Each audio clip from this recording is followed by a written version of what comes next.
El tema que me toca, para mí es interesantísimo, pero me temo que para ustedes no sea lo que les ha traído aquí. A ustedes les interesará más la reforma fiscal de 2014 que las reformas fiscales de las que voy a hablar, que se remontan, la primera, digamos, al siglo XVIII. Pero, en fin, me acuerdo, esto me hace recordar aquello que decía el recientemente fallecido Gabriel García Márquez, que decía: los que se vayan procuren no hacer ruido para no despertar a los que se quedan. Pues espero que la situación no llegue a esto. Bueno, resumiendo, les voy a decir que todo depende, por supuesto, del vocabulario que utilicemos, la terminología. Yo voy a utilizar la palabra reforma fiscal como realmente un cambio muy profundo en la estructura del sistema impositivo. Y desde este punto, un cambio, es decir, que altera profundamente o que modifica, que renueva muy profundamente, que cambia la naturaleza del sistema impositivo.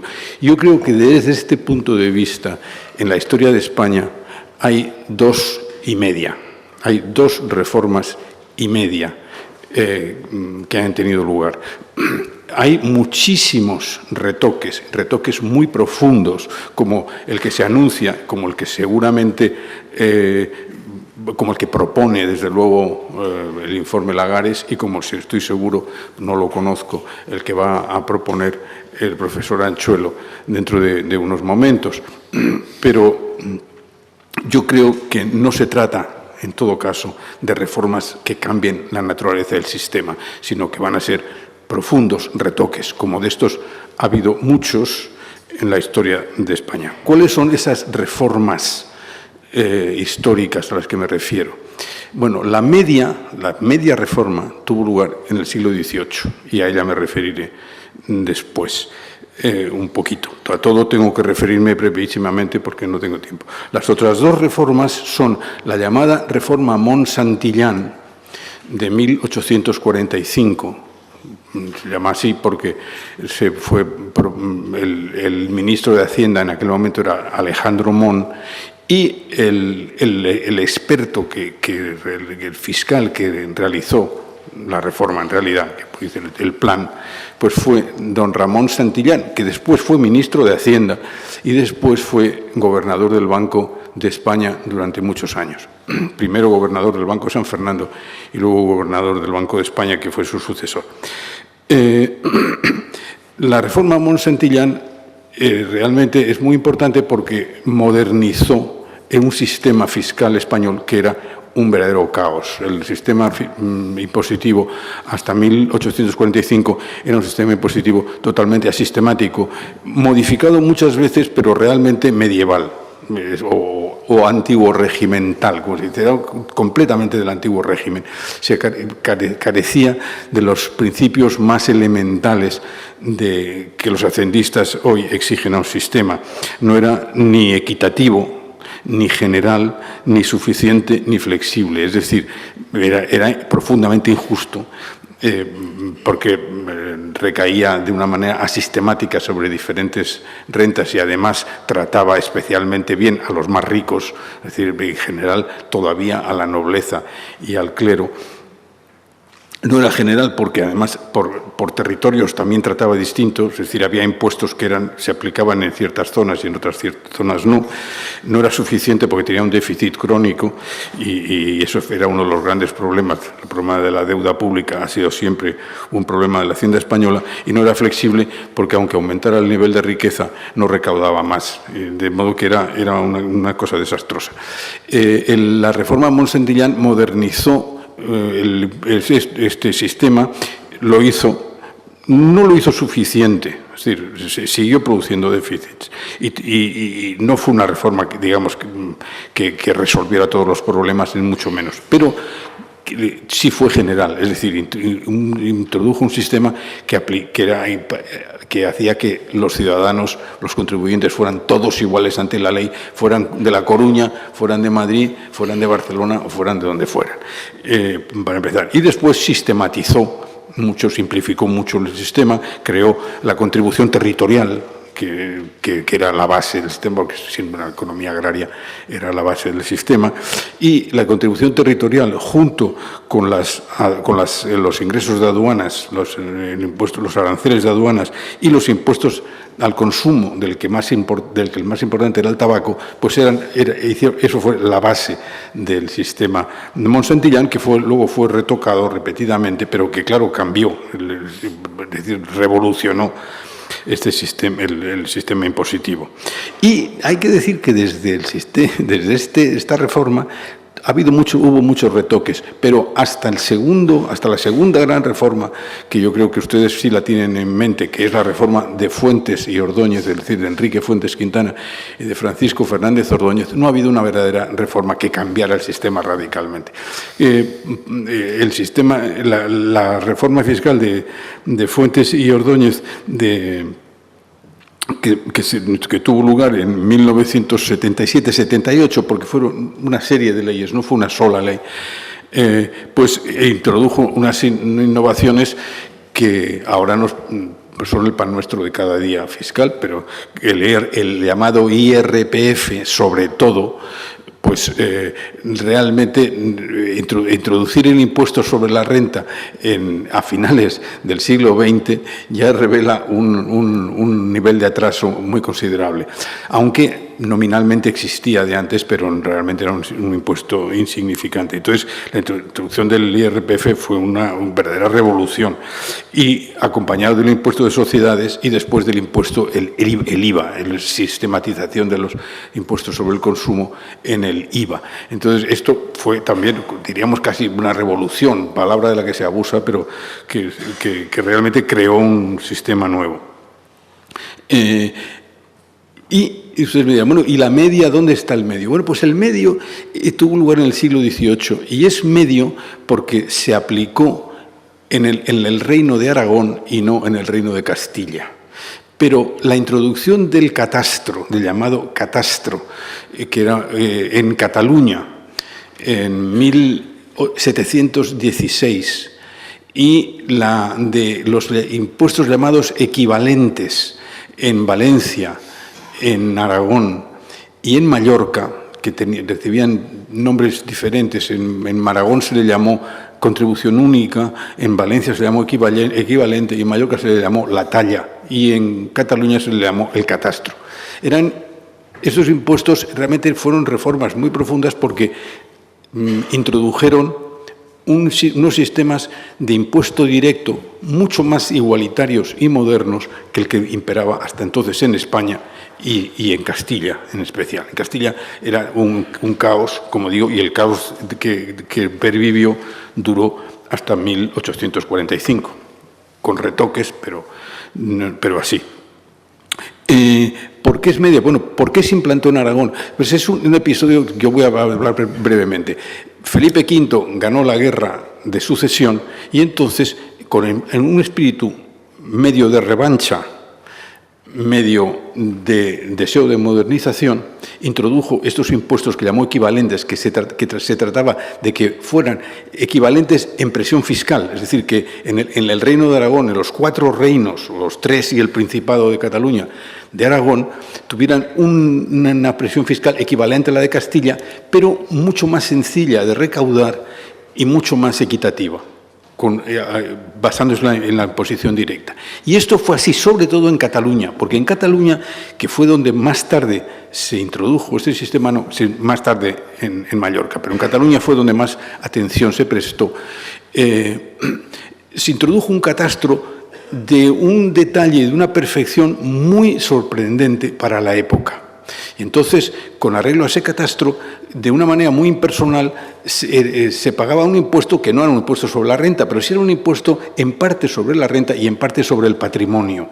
Y además era un impuesto que lo pagaban, se dividía y tal, pero el clero y la nobleza también pagaban. No pagaban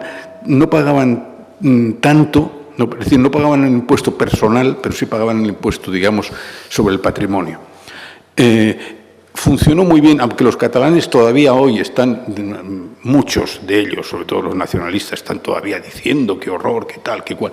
Sin embargo, fue un impuesto que benefició a Cataluña extraordinariamente y permitió que Cataluña creciera en el siglo XVIII, como es bien sabido que creció y empezó a destacarse económicamente el resto de España. Se intentó que este impuesto de catastro se aplicara a Castilla. La resistencia de la nobleza y el clero en Castilla consiguieron que, a pesar de que Carlos III quería, Fernando VI también había querido antes, el marqués de la Ensenada hizo un catastro conocidísimo y minuciosísimo y maravilloso, pero que era para este impuesto, pero que nunca se consiguió aplicar por la oposición. Yo siempre digo, las ventajas de perder la guerra. Para Cataluña fue beneficioso perder la guerra y que le aplicaran un impuesto novedoso, y para Castilla fue muy malo ganar la guerra y que los intereses creados pudieran resistirse a la imposición de este impuesto. Por eso digo que esto fue una media reforma. Después, por lo tanto, tenemos esta media reforma del siglo XVIII y tenemos una reforma del siglo XIX y después una reforma del siglo XX, que son estas. Después, sin embargo, ha habido una gran cantidad de retoques y reformas fracasadas. El primer fracaso fue el marqués de la Ensenada, el del catastro de Ensenada.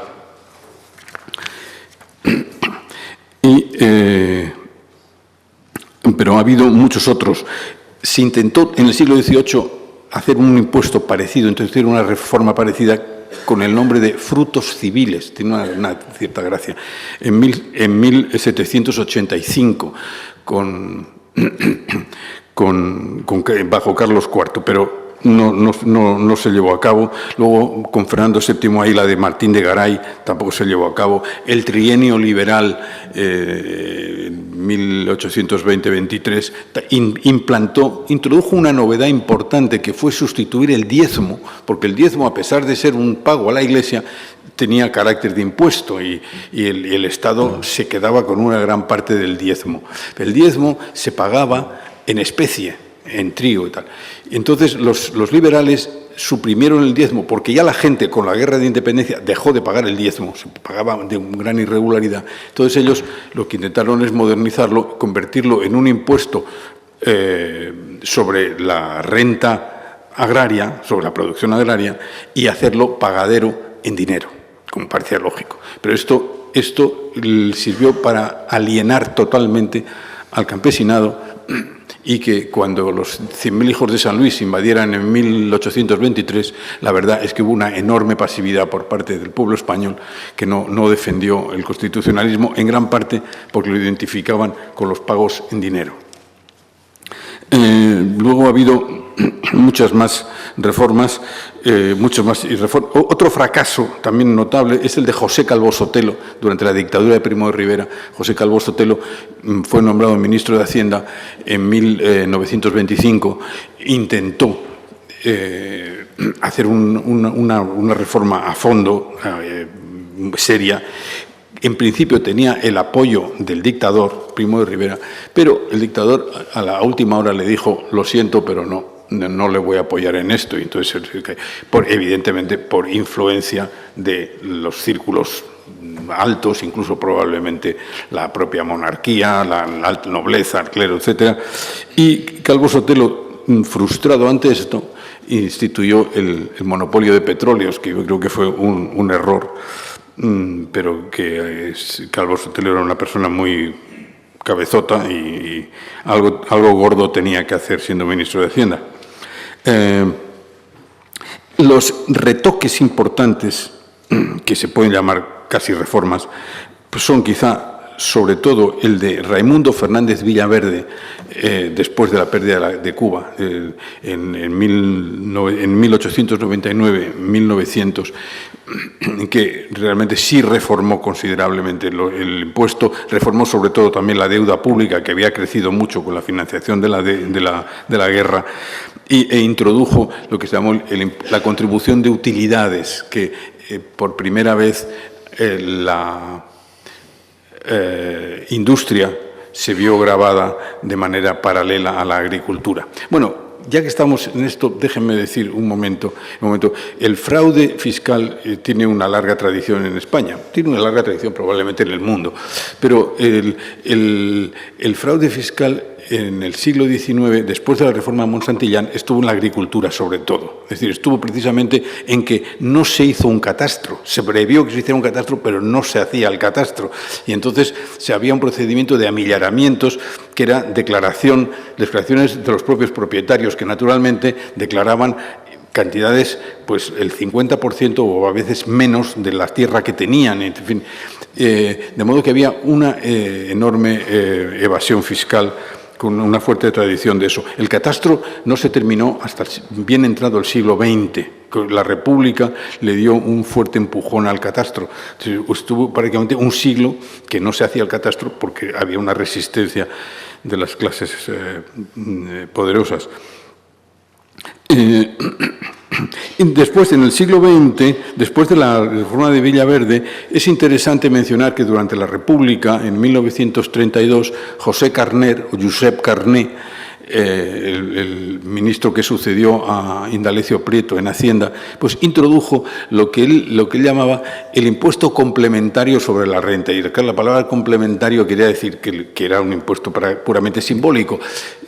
Lo introdujo con la idea de ir acostumbrando a los contribuyentes a pagar una cantidad muy pequeña, pero que fuera sobre la renta, para luego ir subiendo las cuotas y convertirlo en un impuesto fuerte. Nunca se llegó a hacer hasta que Fuentes introdujo el impuesto sobre la renta en el 78, en gran parte porque luego vino el franquismo y con el franquismo petrificó la reforma y no hubo ninguna reforma, excepto con Navarro Rubio en 1957, que se introdujo un sistema muy arcaico que ya había introducido Mussolini en su tiempo, que era el sistema de los cupos. Es decir, que en lugar de inspectores de Hacienda que estimaran las rentas de cada uno o de cada empresa, pues al contrario se hacía por sectores económicos, se estimaba de alguna manera lo que se les podía reclamar, y entonces se hacía un cupo, y entonces los mismos directores, generalmente era la organización sindical la que se distribuían los cupos ellos mismos. Es un sistema medieval, es prácticamente lo que en la Edad Media se llamaba el encabezamiento, que consistía en que a un pueblo o una ciudad se le asignaba una cantidad y ellos mismos lo recaudaban como buenamente podían, pero que en el momento tenían que pagarlo de un modo u otro sin que el Estado entrara. Era muy barato, era muy sencillo, pero era muy injusto, porque claro, el que parte y reparte se lleva la mejor parte. O sea que, como siempre, eran los notables locales los que repartían, pues eran los que menos pagaban. Entonces, esto es la reforma de Navarro Rubio, que fue lo más importante que se hizo en Hacienda, creo yo, bajo el franquismo. Bueno, después me gustaría, para terminar, hacer unas breves consideraciones acerca de las circunstancias en que se han introducido estas reformas radicales. Y siempre se han introducido, al menos en la historia de España, en momentos muy especiales. Es decir, fíjense ustedes, el catastro y tal de Cataluña y el equivalente de Aragón se introdujeron después de una guerra, es decir, por el vencedor de la guerra, con todo el poder, imponiéndola. Y en cambio, cuando no había esas circunstancias especiales, pues no se introducía el impuesto. Cuando se trató de introducir durante el pacífico, relativamente pacífico reinado de Carlos III en Castilla, nada. Me dirán ustedes, ¿y Monsantillán? Monsantillán, en 1845, ¿qué tiene de particular? Pues dos cosas. Una, quizá la más importante, la guerra carlista ha terminado en 1839-40. Y después viene la regencia dictadura de Baldomero Espartero, y después, en el año 43, se instalan en el poder los moderados dirigidos por Narváez, después de derrocar casi pues militarmente con un golpe a Espartero. Entonces estos vienen con un poder reforzado. Primero la paz después de la guerra civil carlista y ahora pues el poder que han alcanzado en el 43. De modo que también es una circunstancia bastante especial, como lo es el momento de la reforma del 77-78 de Fuentes y Ordóñez, porque es justo el momento de la transición, el final de la dictadura y la transición a la democracia. Es decir, son unas circunstancias realmente excepcionales. Algo parecido puede decirse de la reforma, que es quizá, diríamos que es la otra fuerte reforma, que es la de Raimundo Fernández Villaverde, pues es al final, después de perderse Cuba, después de la guerra de Cuba, en unas circunstancias pues, de emergencia nacional, en que Villaverde también adquiere mucho poder. De modo que esto significa, a mi modo de ver, que tenemos que estar muy prevenidos y darnos cuenta de que las reformas profundas en España hasta ahora solo se han implantado en circunstancias relativamente excepcionales. No debiera ser así, pero es.